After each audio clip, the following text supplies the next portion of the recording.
It is hard to find comfortable t-shirts. Shirts made of Supima cotton are the softest you will find. Under 1% of t-shirts are made with Supima cotton, and Leisure of NYC is the place to find them. You'll get 15% off their silky smooth t-shirts and boxers at davidpakman.com/NYC. The link is down below. Better sleep is the gift that keeps on giving. 8 Sleep is the maker of the pod cover. It fits over your existing mattress like a fitted sheet, lets you control your bed's temperature. It can keep you cool at night as low as 55 degrees Fahrenheit, or it can keep you warm and cozy during the winter, as warm as 110 degrees. You can set each side of the bed to a different temperature. 8 Sleep is having their biggest sale of the year. Until November 30th, 8 Sleep is giving my audience $500 off any pod cover bundle. Go to 8sleep.com/Pacman. The link is below.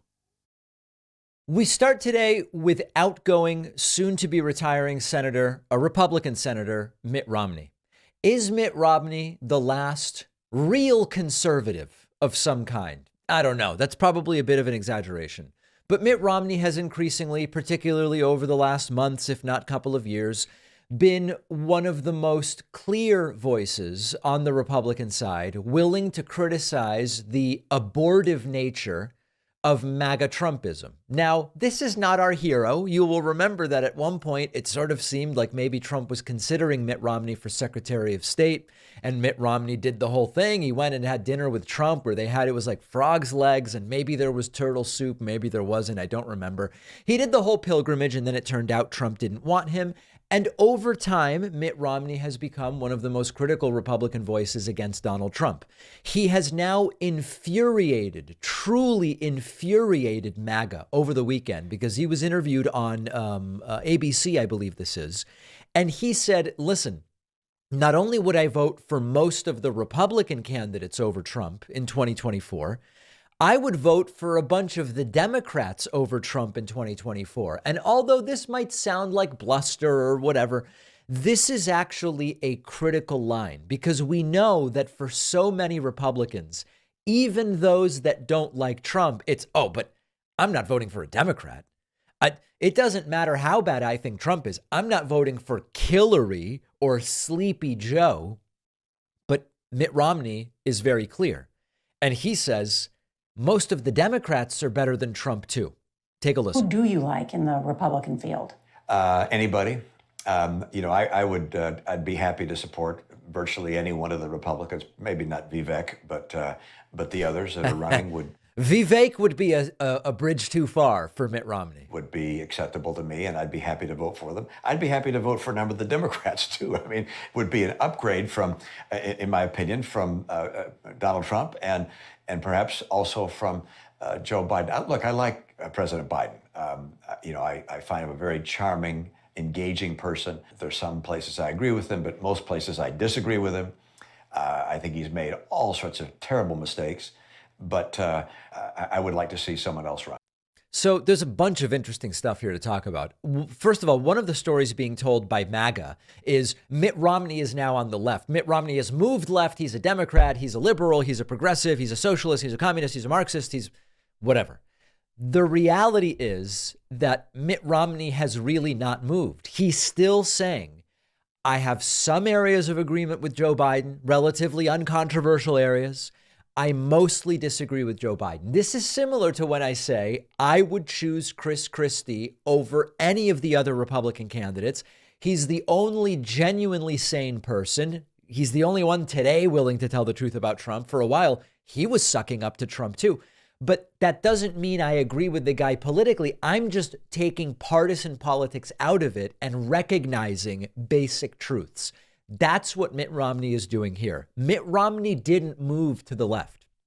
You could say, he's been a little more vocal about concerns about racism, like around the Black Lives Matter movement, but he's not moved to the left in any serious way on any actual policy issue. The change has been that if you go back 20 years or even back to 2012, 11 years when Mitt Romney was the Republican nominee, is that the Republican Party has moved so dramatically to the right to an extreme degree.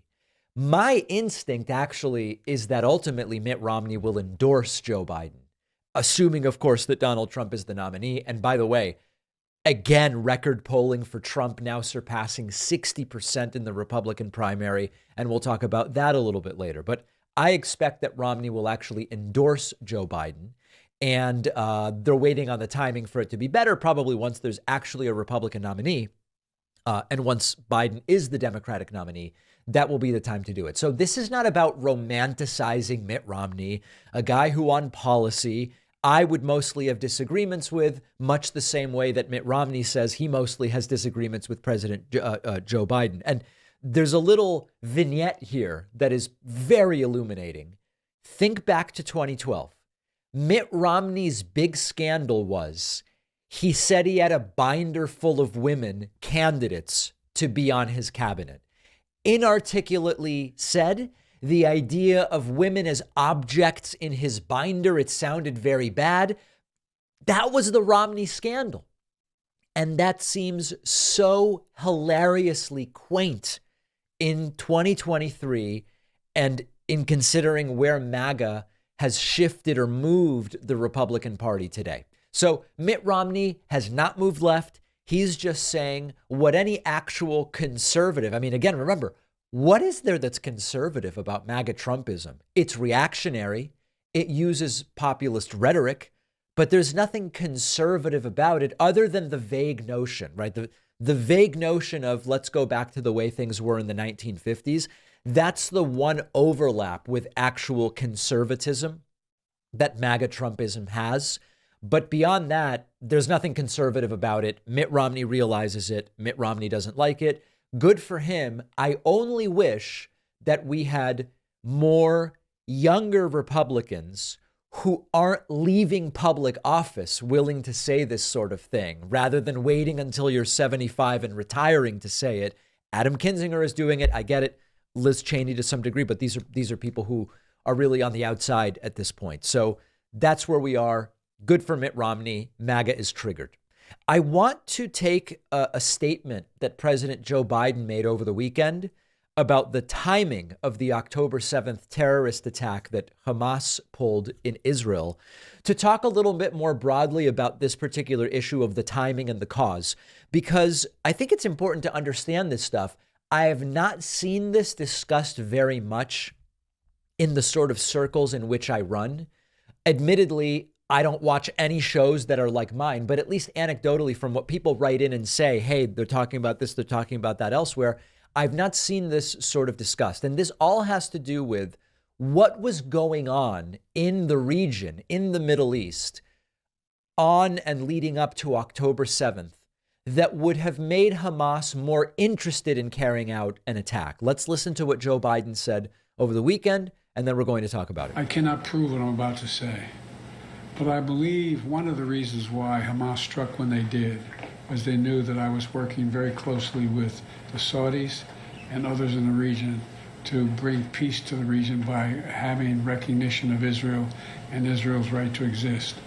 Now, you can have any opinion you want about Israel's right to exist or whether Biden would be a credible arbiter of normalization of relations in the Middle East. This isn't about what anyone's opinion is. This is about understanding a sort of structural reality that was happening at the time.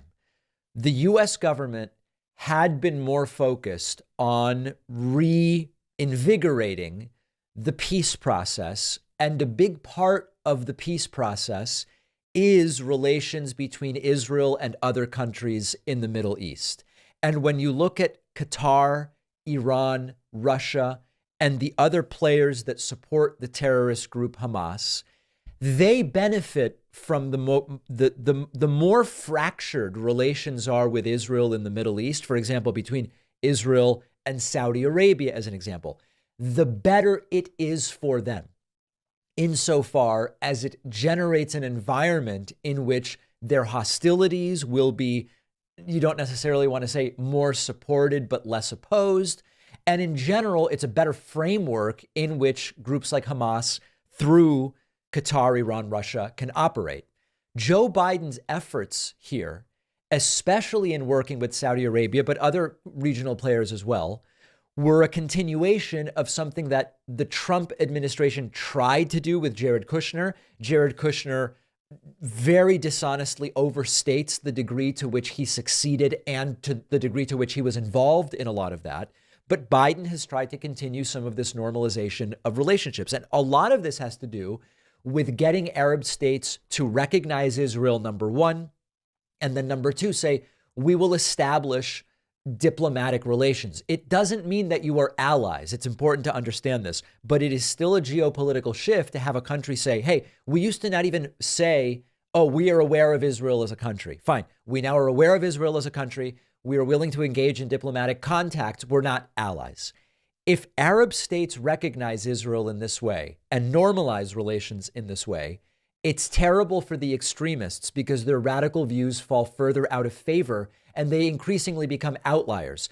Saying we want to destroy Israel is less extreme if there's a bunch of Arab states that, while they don't say we want to destroy Israel, they don't recognize Israel's existence.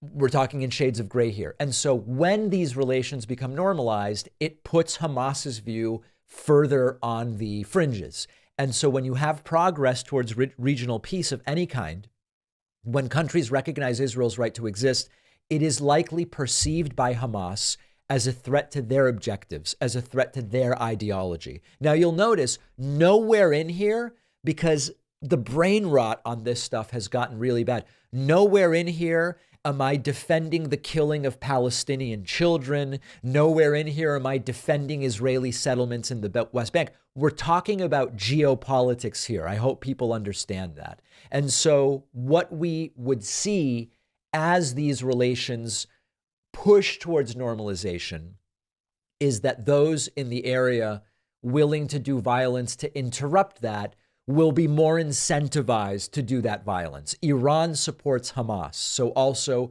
Iran would not want to see relations normalized between Israel and other Middle East countries. Russia supports Iran, which also supports Hamas.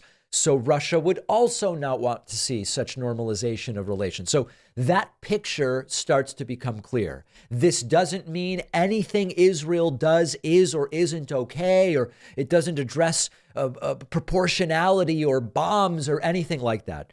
What we are talking about here is that by launching an attack on October 7th, at a time when there are notable peace efforts such as those described by Joe Biden in that statement, Hamas's timing would realistically be to disrupt that effort, to draw attention to their cause, to express their opposition to the way that those regional dynamics are taking place, and also to generate enough chaos that those discussions around normalization are put on pause. An important aspect of this to understand, it doesn't touch so many of the other elements of this, but when we talk about why October 7, it's an important consideration to make. I'm glad that Joe Biden brought it up. I don't know how many people are listening and interested in considering that, but I think it's worthy of some discussion. We've done it, and now we can move on after the break to other elements of this. Often I have to wear shirts for a long time before the material softens and feels good on my skin. But if you want a t-shirt that's actually super soft right when you open the package brand new, check out our sponsor, Leisure of NYC. T-shirts from Leisure of NYC are made with Supima cotton. That's an ultra premium species of cotton known for feeling better than any other t-shirt fabric and way more durable. Under 1% of men's t-shirts are made with Supima cotton. Also check out the boxer briefs made from moisture-wicking viscose from bamboo, which will bring you a level of comfort you didn't even know was possible with underwear. These boxer briefs feel like air and they don't bunch up. All of their products are fair trade, produced using sustainable methods. When you buy the scratchy, cheaply made t-shirts and boxers, you end up spending more in the long run. But once you do it right with t-shirts and boxers that feel silky smooth from day one, they will last you for years to come. You'll get 15% off everything in their store at davidpakman.com/NYC. The link is below.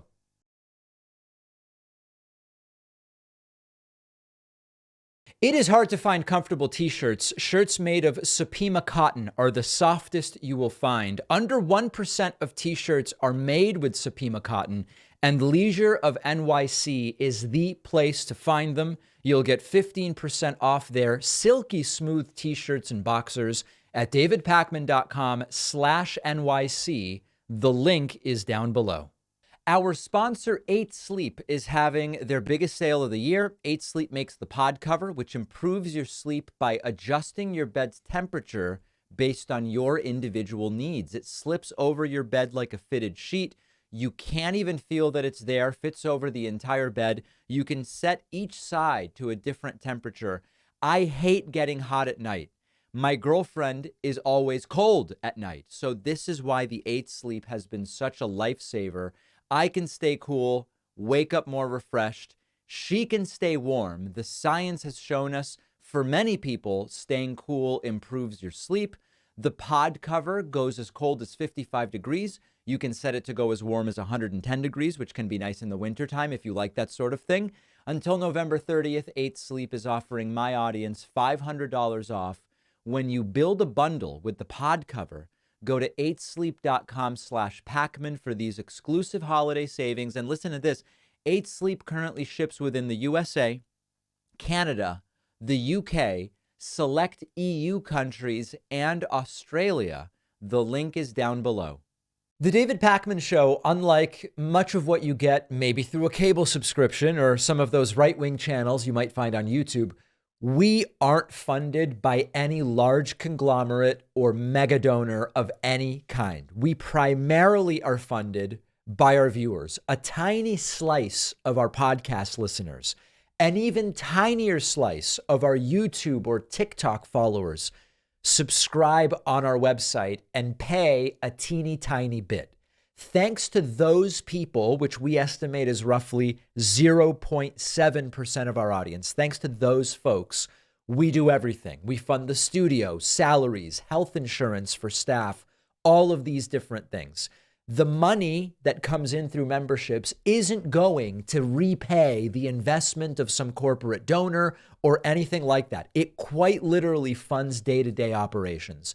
So I would love for you to sign up. It's the holiday season. Hanukkah is coming up, Christmas, Festivus, other things. Consider signing up at joinpakman.com. You can also gift a subscription to someone else. There's a button that says this is a gift. You can check that button when signing up, and either gift a subscription to someone you know or leave it blank and we'll gift it to one of the 800 people on our list waiting for a free membership. Joinpakman.com is the place to do it. The perks are great. You get an extra show every day, commercial-free episodes every single day, and so many other great things. All right, we have to now contend with a new normal in American politics, which is that the worse things seemingly get for Donald Trump, the better his polling. We are now starting to see the trickle-down effect trickling through from people who are bailing on the Republican primary, Mike Pence and others, down to Donald Trump. Pence is gone, others are gone, and Trump keeps climbing. Look at these numbers. That purple line at the top of your screen, that is Trump.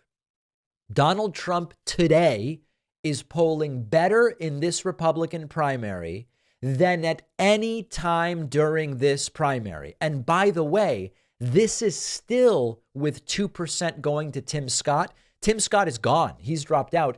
He's still showing up in the polls. It takes a while for people to be removed from the polls completely.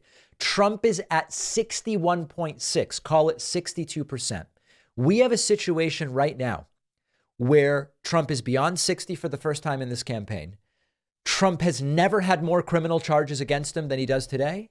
And Trump has never polled as well in the Republican primary as he polls today. Now, is this representative of a deep respect for Trump's ideology from Republican voters? From some, but certainly not from all. part of this is the growing realization among Republican voters that a lot of the 1%ers who came and went with barely a whimper, none of them have what it takes to actually win this primary. And potentially they don't have what it takes to defeat Joe Biden either. Hutchinson, 0.5%. Burgum, 0.6%. Chris Christie with 2.3%. Vivek Ramaswamy was meant to be the surging superstar. He got to 8%. Now he's back down below 5%. Nikki Haley, maybe the one person with some kind of path here, is polling 10%, much better than she was, but still no credible path anywhere other than maybe into second or third place somewhere. And part of this is the realization among Republican voters, we got to rally around someone. It seems only Trump is the one capable of winning this thing. I guess I support Trump. I don't know. Some of them enthusiastically, some of them not so enthusiastically. Now, I do think it's also important to take a look at what's happening in the early state polling. We are only, is it 50 or 49 days away from the first Republican primary votes? We should look a little bit at what's going on there. We have data from the Iowa caucus where Trump is winning easily with 47, DeSantis 17, Haley 14. If you have a hope that someone other than Trump may make a move in Iowa, maybe DeSantis or Haley, but Trump has both of them doubled up. We then go to New Hampshire. In New Hampshire, you could maybe make the case that Nikki Haley has some shot at overperforming. Right now, the numbers in New Hampshire are Trump 45, Nikki Haley 18. If she can pull 5 more points from Trump and Trump ends up at 40 and she ends up at 23, you're at least not embarrassed out of this race. And Nikki Haley can say, well, I did well enough to stay in. Let's keep going. That would get us to South Carolina. South Carolina is indeed Nikki Haley's home state. So again, thinking as optimistically as possible, if Nikki Haley overperforms in New Hampshire, maybe by the time the South Carolina primary comes about, she'll have gained 5 points, which puts her at 23. And then maybe based on the results of New Hampshire, she will again overperform that and maybe could get 28. And if Trump ends up at 39 and she ends up at 28, she's still losing, but I guess she can sort of justify staying in. And then we get further away. We get to Nevada. We don't have recent polling from Nevada. Haley was only at 6 at the last poll, but that was almost 2 months ago. So I'm laying out a mere hypothetical. These are edge cases. These are if X, Y, and Z all happen perfectly for Nikki Haley and things change. The reality is Trump is absolutely blowing these people out of the water. And we may have a different scenario. I'm talking about what's the best case for Nikki Haley. We could have a situation where Trump keeps climbing. And next Wednesday, December 6th, I forget what day of the week it is. Next week, there's another Republican debate, which certainly Trump won't go to as far as we know today. And if, again, all of the candidates left just lose because they're all terrible, Trump may gain another 5 points. Trump could be polling 70% before a single vote is cast. Is it a Republican Party determined to destroy itself as they have continued to do under MAGA Trumpism in 2018 and 2020 and 2022 and 2023? Is it a Republican Party that doesn't know what to do anymore because they can't seem to get away from Trump? And so they're saying, if you can't beat him, join him. It's better than Biden. I don't know what Republicans are thinking right now, but every sign points to domination by the guy charged with 91 felonies. Yet another former Trump campaign lawyer, Jenna Ellis, is turning on MAGA and calling it a cult. This is very interesting stuff. You might remember Jenna Ellis. She's the one who was traveling around with Rudy Giuliani, doing the court appearances after the 2020 election, making all sorts of baseless arguments that Trump won, it was stolen, they didn't bring the right number of sandwiches, it's proof that they didn't really have the votes or whatever. She pled guilty to criminal charges in Georgia recently, tears streaming from her eyes. And she seems to have turned now on Donald Trump and on MAGA. She posted, "Definitely not a cult," about the following message: "I really don't care who Trump borrowed money from or whose butt he grabbed or anything else. He's a good man and he was good for our country and he has my vote along with millions and millions and millions of other people. This many people can't be wrong." She tweeted about that saying, "Definitely not a cult," suggesting, of course, that it is a cult. She's obviously right. She's just a few years too late. Now that Jenna Ellis has decimated her own legal career, pleaded guilty in Georgia, been abandoned by Trump, the entire thing. Now that all of that has happened, she's ready to admit this is a cult. Something we've all known for 8 years, at least 5 or 6, maybe that first year or two. We weren't sure it was a cult. We only thought it was a cult. Also, by the way, I mean, she's just turning on all of her former allies. She also tweeted on Twitter, or put out an excretion on X, saying, quote, "Instead of saying, yeah, Roger Stone shouldn't use the C word to describe Casey DeSantis, that's gross and low class, MAGA is actually defending it. This is what happens when you lose an objective moral metric and see the political world only through Trump supporters good, everyone else bad. Idiots." You know, if more Republicans had that perspective from the beginning, rather than sucking up to Trump, maybe I can get a position of power, maybe I can become his lawyer, maybe I can become his Secretary of State or whatever, maybe I can become his VP, and then you let him do the entire thing and you stand behind him and behind him. He's been doing the same stuff all along. And only when it affects you personally do you now come out and say, these are idiots, this is a cult, these people are disgusting. You eventually got to the right answer, but you did it only through personally having a problem with this guy. I don't care about these individuals in terms of my relationship to them, and we should be evaluating them based on what they do and say, not whether they're still your friends, not whether they pay for your legal fees, as Jenna Ellis was not long ago shocked that Trump actually wasn't going to do. So good for Jenna Ellis. She saw the light, right? Except she probably saw the light a long time ago, but turned it off and ignored it in order to achieve the personal positions of power that she did. And for a while, it worked out. It came back to haunt her. I guess I feel bad for her. I don't know. Donald Trump had an epic meltdown over the weekend as Joe Biden continued to do things, was involved in the successful start of the release of some hostages in the Israeli-Hamas war, and went to Nantucket, which also wildly triggered MAGA. If you look on TikTok and Instagram, you will see endless MAGA people furious that, oh, Joe Biden went and he got ice cream or he got a coffee in Nantucket. How privileged, how crazy. Take a look at some of these. Now, just as a disclaimer, it would take an hour and a half to go through all of Trump's insane posts.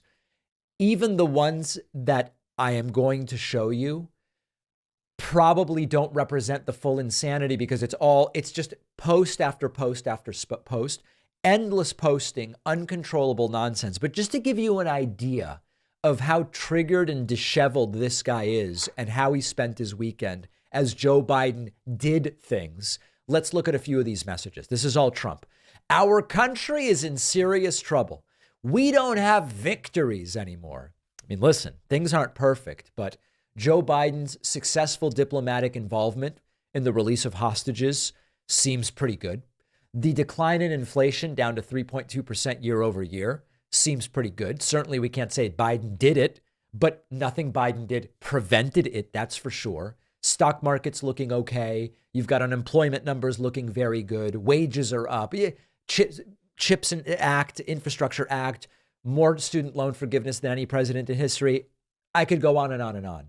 It seems like we do have victories. They're just not victories Trump wants to acknowledge. Trump continuing. Oh, really bad news. The owned by China Forbes magazine deal with Russia just fell apart. So China will continue to own and run it and say bad things about your favorite president, me. But eventually it will cease to exist, be worthless, bad writers. Anyone that pays more than $50 million for this pathetic outlet of fake news is a fool. Trump continuing to just take his anger out on his perceived enemies. Quote, Bob Vanderplatz, the former high school accountant from Iowa, will do anything to win, something which he hasn't done in many years. He's more known for scamming capital C candidates than he is for capital V victory, but he's now going around using capital D disinformation from the capital C champions of that capital A art, the Democrats. I don't believe anything Bob Vanderplatz says. Anyone who would take $95,000 and then endorse a candidate who is going nowhere is not what elections are about. If you don't know what he's talking about, I wouldn't even worry about it. Trump continuing, it's so good to see how badly the third-rate magazine The Atlantic is doing. It's failing at a level seldom seen before, even in the publishing business. False and fake stories do it every time. They've got a rich person funding the ridiculous losses, but at some point, rich people get smart also. Steve Jobs would not be proud of his wife, Laureen, and the way she is spending his money. The radical left is destroying America. This is just bonkers stuff. Trump at all hours of the night sending out these troths. And lastly, for us, there's 50 of these, but we'll stop here. Has anybody noticed that Hamas has returned people from other capital C countries, but so far has not returned one American hostage? There is only one reason for that: no respect for our country or our leadership. This is a very sad and dark period of America. Of course, he posted this who knows when, and we are continuing to follow the release of hostages. And overall, it is a great thing that Joe Biden was able to be involved in. He's not solely responsible for it, but he was certainly involved. What is happening here is that Trump is sitting around on his phone, seeing that Joe Biden is getting things done, and seeing that most of Trump's 2024 and beyond probably is going to be going from criminal trial to criminal trial, trying to avoid a de facto life prison sentence. And it's triggering him, and this is what he's doing as a result. Poor guy. Don't forget that the best way to support the David Pakman Show is by becoming a member, which gives you access to the daily bonus show, the regular show with no commercials. You also get access to our entire archive of every episode dating back a really long time, and plenty of other awesome membership perks. Go to joinpakman.com, joinpakman.com. All right, let's look at the anatomy of Fox News propaganda. This is a really good one. I love seeing these. It's terribly toxic and destructive overall, but I love the opportunity to point these out and to show them to you. As you may know, we talked about it earlier in the show. Maybe you saw news over the weekend. Joe Biden was in Nantucket. Nantucket is, so you've got Martha's Vineyard, which is one island off the coast of Massachusetts. You have the smaller, and according to some, even more exclusive Nantucket. Nantucket is where Joe and Jill Biden went over the weekend. And while there, a reporter from Fox News, Lucas Tomlinson, gave a report that there are, even on Nantucket, there are questions about Joe Biden's age. Wow, that's interesting. Biden goes to Nantucket, super liberal place, and even there, people are asking Joe Biden about his age, reports Lucas Tomlinson. Who is it that's asking Biden those questions about his age? It's Lucas Tomlinson. Lucas Tomlinson, the person reporting that questions were asked, is the guy who asked the questions. Check this out. You've got to listen carefully to understand it. This is reporter Lucas Tomlinson saying people have been asking questions about his age. It cuts to audio of the very same Lucas Tomlinson yelling out, "Are you too old to be president of the United States?" Generating his own news. You've got to hand it to him. It's pretty scrappy. Just another way of saying the American dream. Bidenomics is just another way of saying restore the American dream. Bidenomics is just another way of saying restore the American dream. The oldest president in U.S. history also continues to face questions about his age, even here in Nantucket. Mr. President, are you too old to be running for re-election? Stupid. Why is Donald Trump beating you in the latest poll? President Biden faces the lowest approval rating of his... See how slick that is? He's like, he's walking around and he's facing questions about his age. Cut to me asking about his age. and then he's there asking about it. This is very dishonest. This is extraordinarily stupid. Even in Nantucket, this is happening. Look at what is going on there. Now, this is why it's really important to understand the language used. Here, it's very transparent, right? It's the same guy. Questions were asked of Biden. I asked the questions. Of course they were asked. And I'd now generated my report.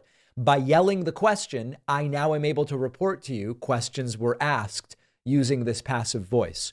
In general, when you hear about faces questions, you should ask from who?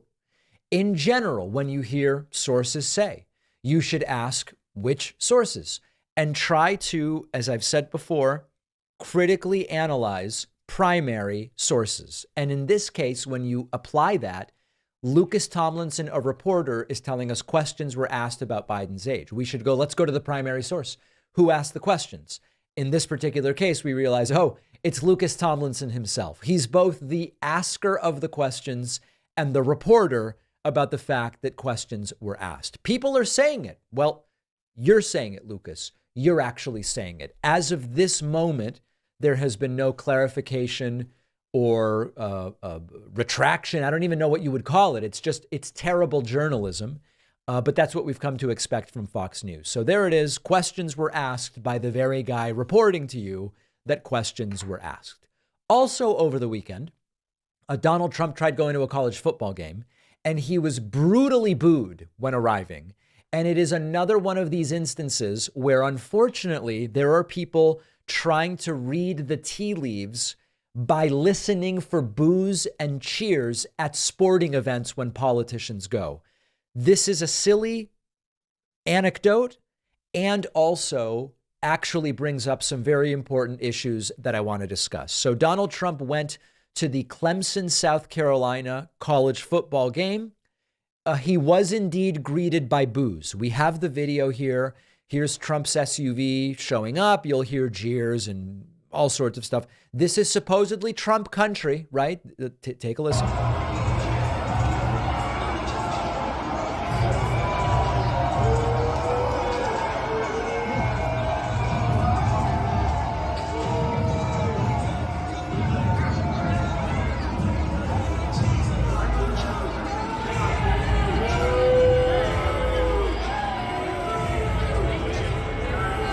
All right, so you get the picture. Trump sitting in his SUV, there's booing, there's jeering, fine. Not exactly a warm welcome, we can put it that way. But then to be totally transparent, there was some cheering. Here is Donald Trump walking onto the field, and you definitely hear more cheering here.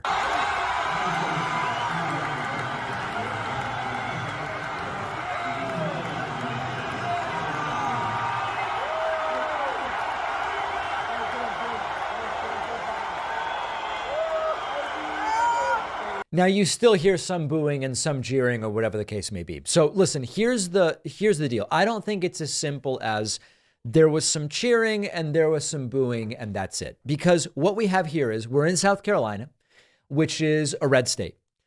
You do have an overwhelmingly college-age crowd, which is a group of voters to the extent that they vote, and many of them don't. It's a group of voters that tends to leave to the left. So if you hear cheers in South Carolina, you wouldn't be surprised. If you hear boos among college students, you wouldn't be surprised. You then say, well, who tends to go to the football games? There's an argument that those who go to the football games are more right-leaning. So maybe the booing is, you could play that game all day long. There's another aspect, which is that in South Carolina, you've got a former governor in Nikki Haley who's directly running against Donald Trump. That could play a role in what you hear when trying to evaluate those essentially voting by booing or cheering. My message is calculating the boos to evaluate how any candidate is doing in an election that is still a little more than 11 months away is something you do at your own peril. And we've seen these discussions where right-wingers will see Trump go to UFC with Dana White and whoever else and Tucker, and people cheer and they go, wow, how is this guy going to lose? I think Joe Rogan was talking about, it's just unbelievable. They just love this guy. This guy's a rock star. Most people don't go to UFC, and the UFC crowd is not representative of the American electorate. Similarly, neither is a crowd at a South Carolina football game. So what I would suggest is read nothing into this other than it's a representation of the people who chose to boo or cheer, who were already at the game on this particular day, and say, what I need to do is I need to vote. I can control voting. I can't control booing or cheering in South Carolina. Now, one funny little side note with this. Funny reaction to Trump getting booed and then cheered.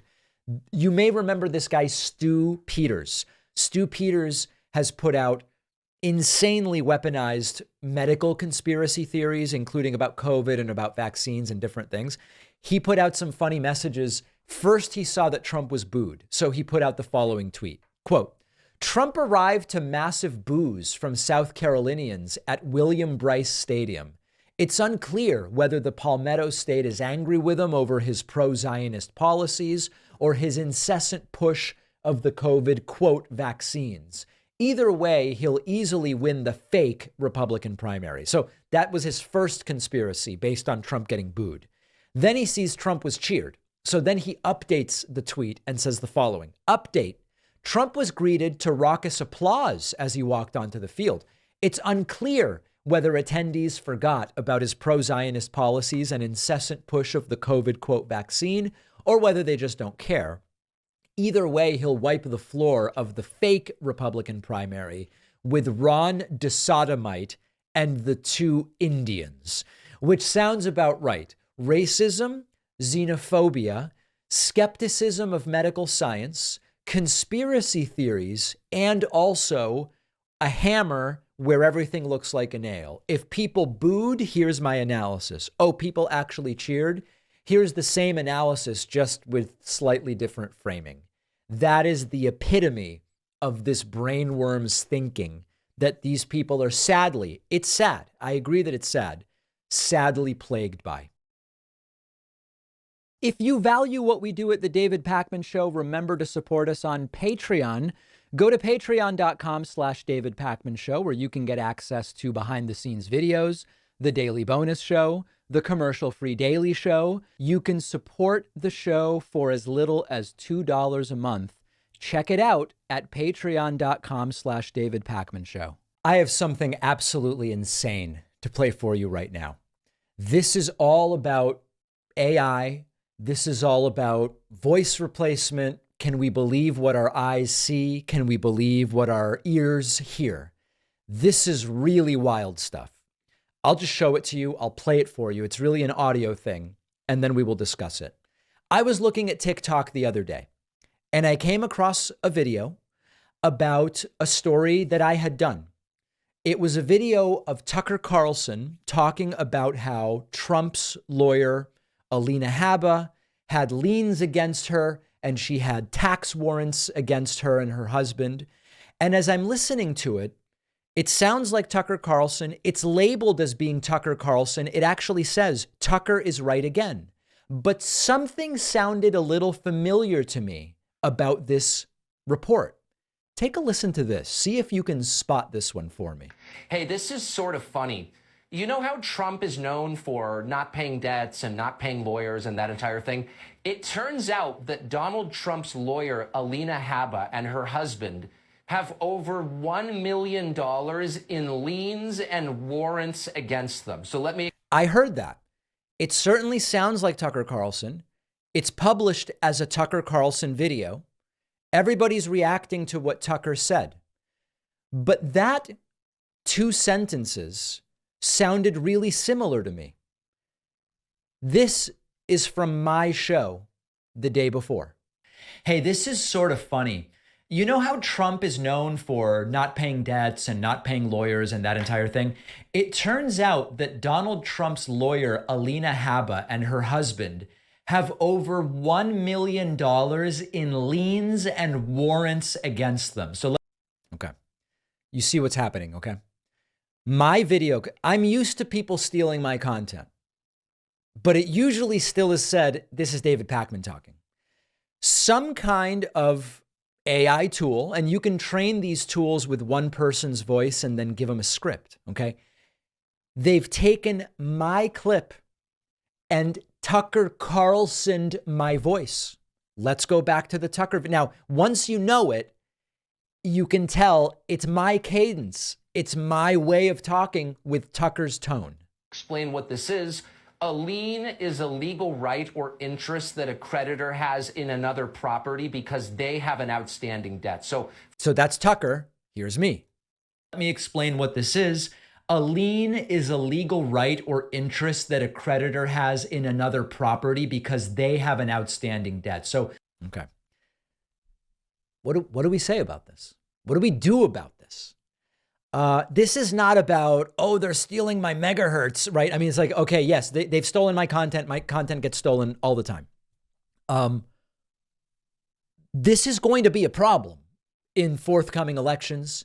This is going to be, I mean, you could take anything I said and make it sound like Tucker said it, either to enrage or to titillate or to entertain. You can do this essentially with anybody. And if you look at the comments here, nobody seems to know that this really isn't Tucker. People are saying, oh, Tucker said this, Tucker said that.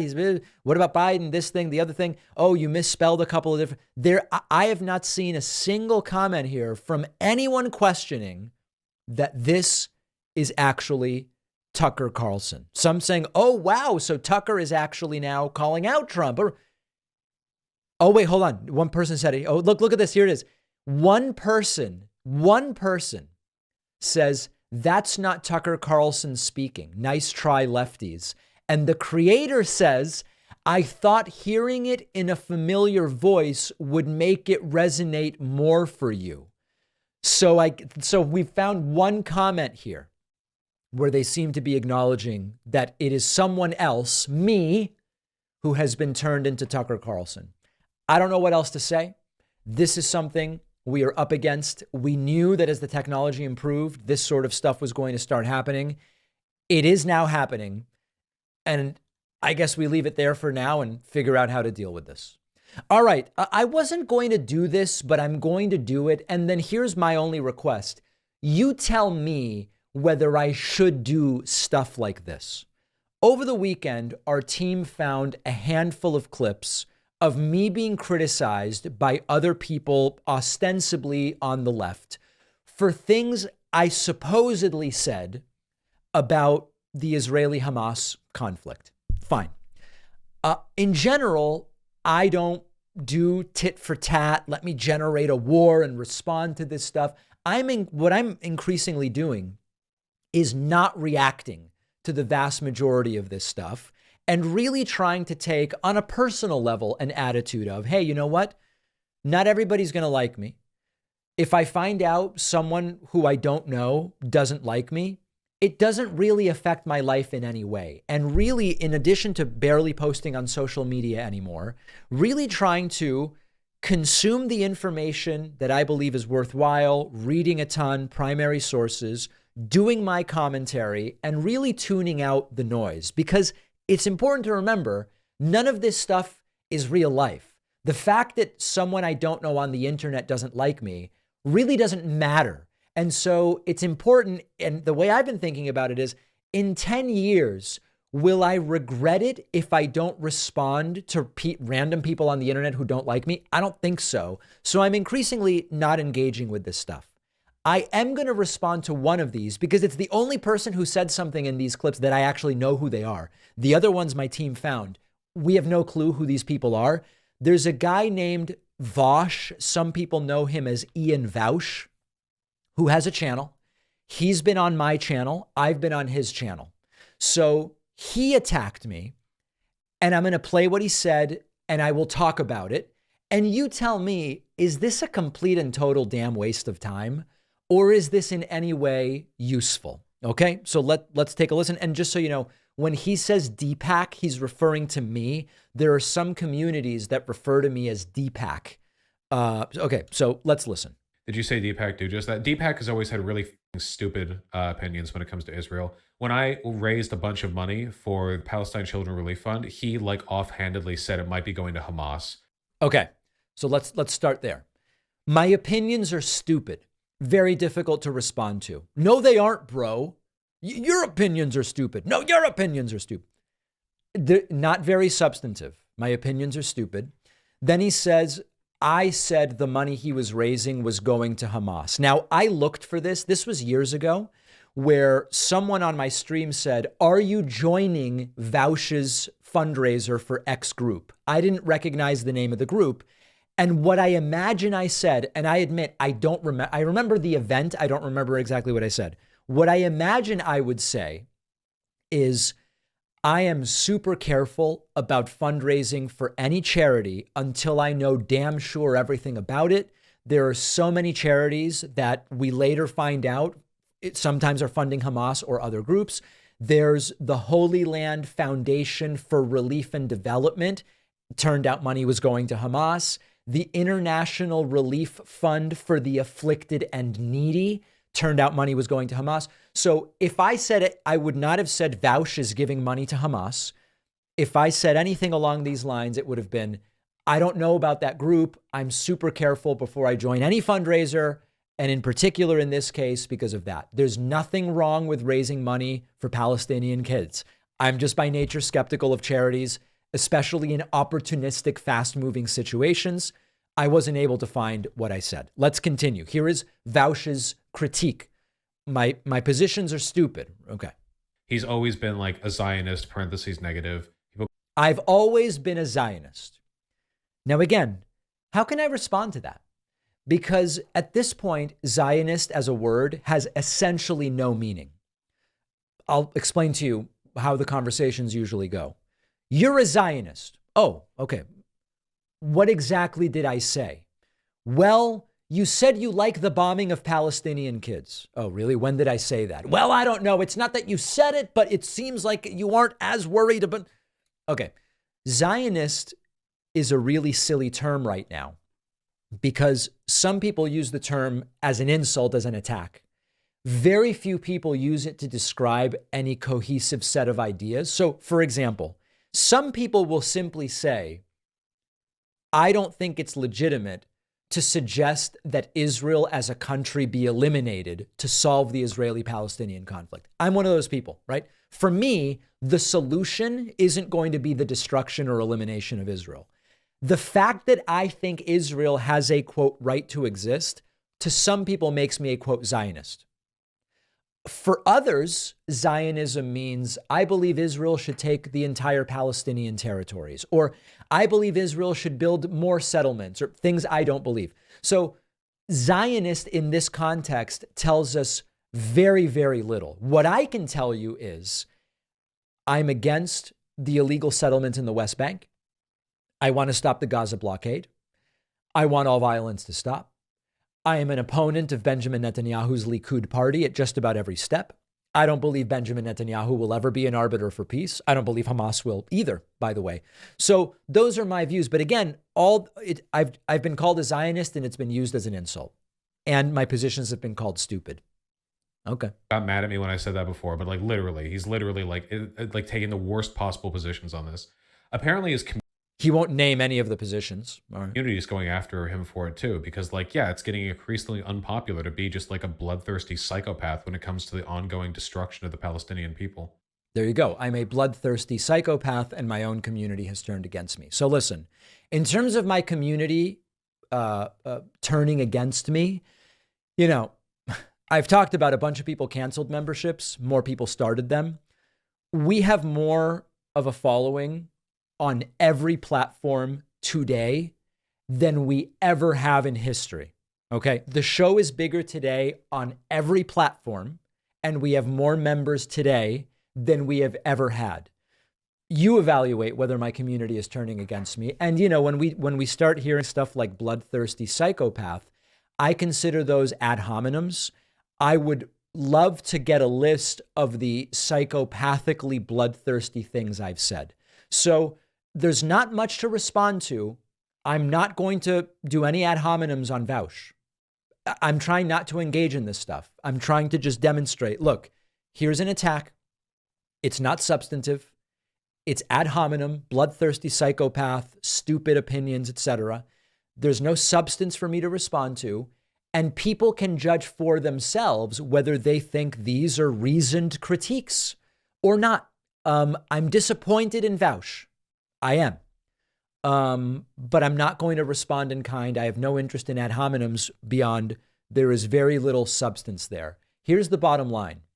I'm fine being disliked. This is it's sort of been my New Year's resolution, but I made it like 6.5, 7 months ago. I was on a particular trip and I read a really interesting Japanese philosophy book called The Courage to be Disliked.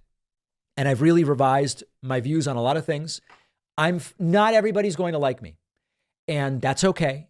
And in particular, people whose views are so different than mine, like it's not super likely socialists are going to like what I have to say about a lot of things. That's okay.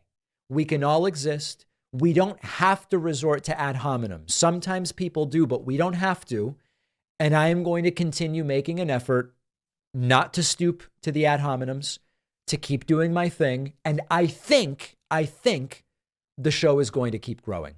By the way, we're down to our last 14,000 YouTube subscribers before we hit 2 million and enter a class that has only 2 people in it right now, Brian Tyler Cohen and the Young Turks.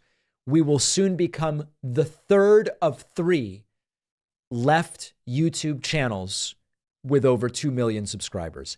That's a positive thing that we can be excited about. All right, we have a voicemail number. That number is 219-2-DAVID-P. I am going to warn you, here's one of the most disgusting callers we have ever had, sort of talking about my take on new Argentinian President Javier Milei. He doesn't like my opinion, and he goes really ad hominem. Hey, man, I'm watching your review of the Javier Milei winning, and you're calling him a lunatic. Maybe you're a little lunatic, man, and you look like a fat too. Oh. Why do you think that the Trumpism and the movement with Milei is titillating in Europe and Argentina? Maybe because you fucking socialists fucking ruined the country and you move on like parasites. You should get the fuck out of this country. So I'm not a socialist and I'm an American citizen. Interesting that socialists are really angry with me for my views about Joe Biden. And then the right-wingers are furious with me because they say I'm a socialist. You're going around trying to seduce and titillate socialism and have you. No, I'm not a socialist. In fact, when socialists call in, I explain to them why I'm not a socialist. Hundreds of government departments and all kinds of bullshit, which is what sunk Argentina. And they're doing it here right now, and they're getting people like you to come into the country to help. So I've been here for 30-something years. Nobody got me to come into the country, first of all. And Joe Biden's not a socialist. So the socialists are furious that Biden's not a socialist. The MAGAs are furious that Biden is a socialist. It's very interesting. Steal from the country. You're a rude, offensive, and I think you're a secretly gay guy. You look really gay with that mustache. Yeah. Looks like you could put a ball sack in that big, ridiculous smile of yours. Yeah. We will continue growing the show. I would encourage anybody who's like that guy, just unsubscribe. I don't need to hear from you, okay? We'll keep growing, doing what we're doing. It's not socialism. It's also not right-wingism. Very clearly, last week I just did a whole segment explaining what is the worldview here. What is the worldview on this show? Already explained it. But that's sick stuff, okay? That's what we're up against. And by the way, why is there always casual homophobia? Like, if I were gay, why is that bad? Why would it be bad if I were gay? At this point, it's so childish when you hear, by the way, we know exactly who this guy is. He's in his 40s. His name's Aaron. I'm not going to tell you anything else about it.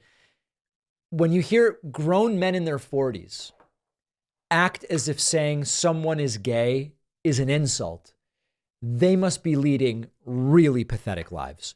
We have a fantastic bonus show for you today. Oh, the bonus show where you want to make money. Yeah. Everybody else that makes money to fund themselves is bad. Let's do it. We'll talk about Derek Chauvin being stabbed in prison. We will talk about the Elon Musk lawsuit of Media Matters. And we will talk about George Santos saying he expects to be expelled from Congress. Get access to the bonus show, support what we're doing, sign up at joinpacman.com.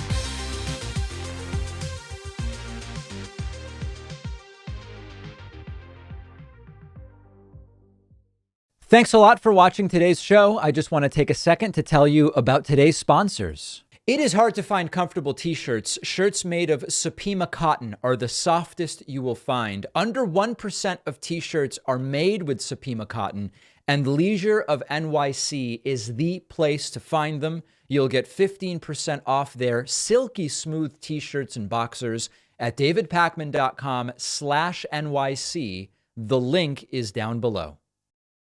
Better sleep is the gift that keeps on giving. 8 Sleep is the maker of the pod cover. It fits over your existing mattress like a fitted sheet, lets you control your bed's temperature. It can keep you cool at night as low as 55 degrees Fahrenheit, or it can keep you warm and cozy during the winter, as warm as 110 degrees. You can set each side of the bed to a different temperature. 8 Sleep is having their biggest sale of the year. Until November 30th, 8 Sleep is giving my audience $500 off any pod cover bundle. Go to 8sleep.com/Pacman. The link is below.